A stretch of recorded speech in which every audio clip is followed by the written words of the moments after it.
রংপুরের বদরগঞ্জে খোলাহাটি কুটির শিল্প ও বাণিজ্য মেলায় লটারির ড্রয়ে মোটরসাইকেল জিতেও পুরস্কার না পাওয়ার অভিযোগ উঠেছে। এ ঘটনায় মেলার ইজারাদার ও লটারি পরিচালকের বিরুদ্ধে বদরগঞ্জ থানায় লিখিত অভিযোগ করা হয়েছে। একই সঙ্গে একাধিক বিজয়ীর সঙ্গে প্রতারণার অভিযোগ ওঠার পর লটারি বন্ধ এবং পরবর্তীতে মেলার কার্যক্রমও বন্ধ করে দেওয়া হয়েছে। বুধবার ২৬ আগস্ট সকালে উপজেলার মধুপুর ইউনিয়নের উত্তর বাউছন্দি কাজীপাড়া এলাকার নূর ইসলাম বাদী হয়ে বদরগঞ্জ থানায় অভিযোগটি করেন। অভিযোগে মেলার ইজারাদার বেলাল হোসেন, লটারি পরিচালক শামীম মামা ওরফে বরিশাইলা শামীম সহ ৩ জনকে অভিযুক্ত করা হয়েছে।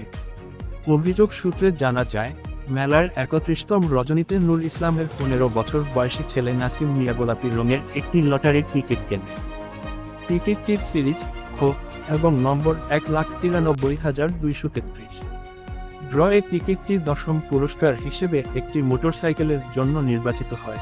নূর ইসলামের অভিযোগ, পুরস্কার নিতে গেলে লটারি পরিচালক শামীম ও মেলার ইজারাদার বেলাল হোসেন মোটরসাইকেলটি না দিয়ে পরদিন এসে নিয়ে যান বলে সময়ক্ষেপণ করতে থাকেন।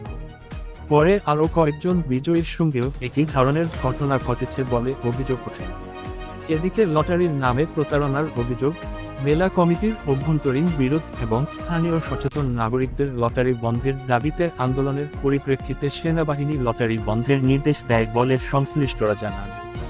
অভিযোগ রয়েছে, নির্দেশনা অমান্য করে মেলা কর্তৃপক্ষ গোপনে বিভিন্ন গ্রামে গিয়ে লটারির টিকিট বিক্রি অব্যাহত রাখে।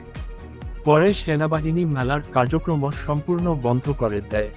এরপর ক্ষুব্ধ টিকিট ক্রেতারা টিকিটের টাকা এবং বিজয়ীদের পুরস্কার ফেরত দেওয়ার দাবি জানান। অভিযোগ রয়েছে, মেলা কর্তৃপক্ষ টাকা বা পুরস্কার ফেরত না দিয়ে এলাকা ছেড়ে চলে যায়। এতে ক্ষুব্ধ লোকজন লটারির মঞ্চে ভাঙচুর ও লুটপাট চালান। খবর পেয়ে পুলিশ ঘটনাস্থলে গিয়ে পরিস্থিতি নিয়ন্ত্রণে আনে। এদিকে ইজারাদার বেলাল হোসেন এলাকা ছেড়ে আত্মগোপনে রয়েছেন বলে